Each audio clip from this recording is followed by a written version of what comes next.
That green gunk should not be there, and in this video we're going to do everything we can to get rid of it. Right, this cow is very, very lame indeed. It's not obvious what the problem is, and here is exactly what you as a farmer, dairyman, vet or hoof trimmer should be doing to fix her. First off, we're going to get it back to being balanced. Clearly that left hand digit is larger than the right hand one, and actually the right one is slightly too big as well. So we're going to cut it back to the right height, the right angle and the right length, which is what I'm doing right now.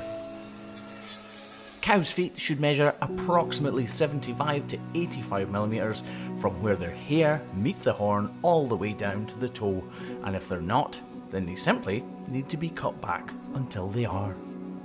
Next up, and I hate to point the obvious out here, but cows have not evolved to walk on concrete, and as such we need to modify the soles of their feet to accommodate their new environments. The pedal bone is the main bone inside a cow's hoof capsule, and on the base of it it's nice and flat and smooth, but towards the rear of it there's a thing called the flexor tuberosity, a little bony bit basically attaching their hamstring to the base of their foot, and that sticks down into their soles. Outside, the grass would allow for the flex in the sole and avoid any bruising, but as we don't have grass, we carve out this dishing effect in the sole of their foot to allow for that flexing. And now that the routine part of the trim is out of the way, we can all, including the cow, get on with why we are here in the first place, dealing with the real lameness issue that is affecting this cow with every single step. Common sense and experience tells me that something is hiding under this black spot.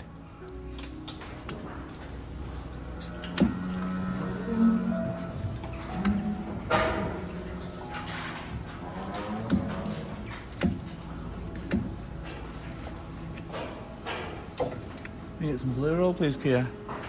The fluid we can all see bubbling out of that cavity is from a build-up of white cells dying in an epic fight against the infection which has been within this cow's hoof capsule. The build-up of pressure that fluid causes is where the real pain comes from for this unsuspecting cow.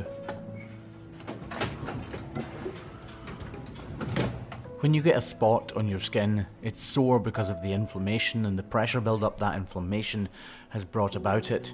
Usually there's only an absolute speck of pus released from the spot, so just imagine how much pressure this must have caused to this hoof, and as you can see, she's not exactly enjoying me touching it.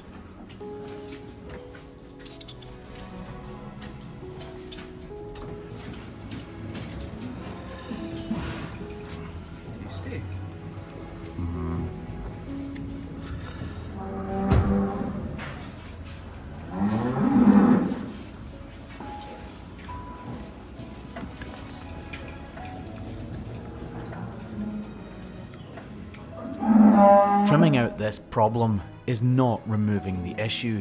This is the symptom.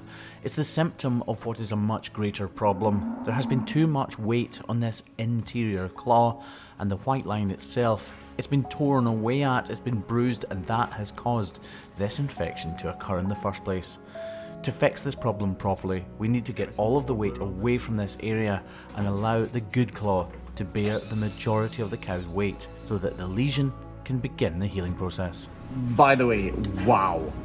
I cannot believe how many people have bought Hoof Grip Pro. It is crazy. Tens of thousands of these cartridges are all over the world now, and the feedback is immense. So I love all the photos, I love all the videos that you send of me using it, so keep sending them to either the hoofgp@gmail.com or to my Facebook page in the messages, because I really do like seeing it all over the place. Helping people to do their jobs more easily is an absolute win.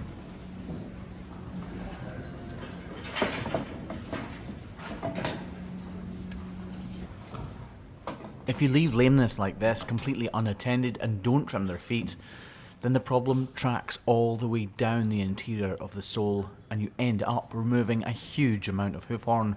Luckily in this cow's case though, we've caught it pretty early on, so the problem is fairly localized. Although as you can tell, it's definitely not completely minor.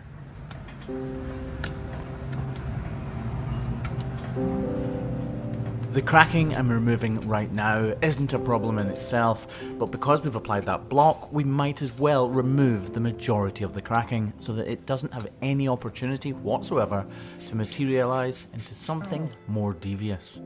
And with that said, this is a fairly clean and tidy trim. Unfortunately, I, as a hoof trimmer, cannot control everything that's going on within a cow's hoof, and sometimes the trim is much cleaner and tidier than that, but sometimes it's a great deal messier. All I do know is right now this cow has begun her road to recovery. Thanks for watching the Hoof GP.